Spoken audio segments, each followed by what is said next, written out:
So I had a weird dream last night that I wanted to share, maybe just as a sign of the times.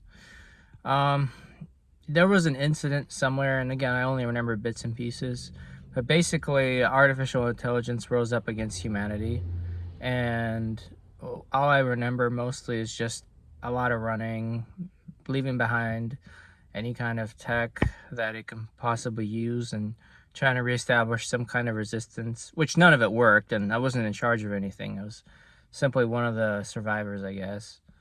Um, in the end, the amount of territory that the artificial intelligence allotted to humanity was roughly the size and shape of Israel, I guess, kind of like rectangular shaped. Um, so, and I remember that the perimeter would, just to remind people who was in charge, that the AI would drop nuclear bombs around the perimeter every now and then. And again, by then there was almost nobody left. And then I remember slowly the planet turning like a reddish color from all the war and all the weapons that were used. And then I remember thinking, this place looks a lot like Mars. And then my last thought in the dream was, maybe this is Mars. Anyway, I just don't get it.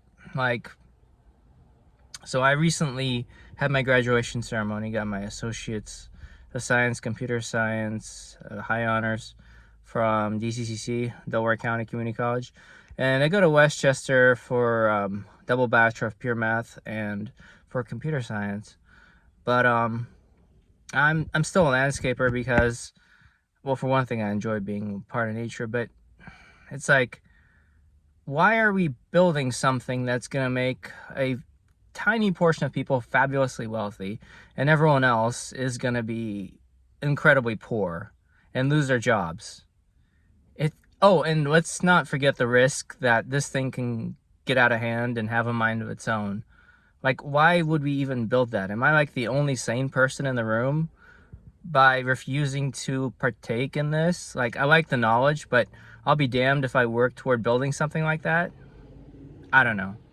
The world's just crazy.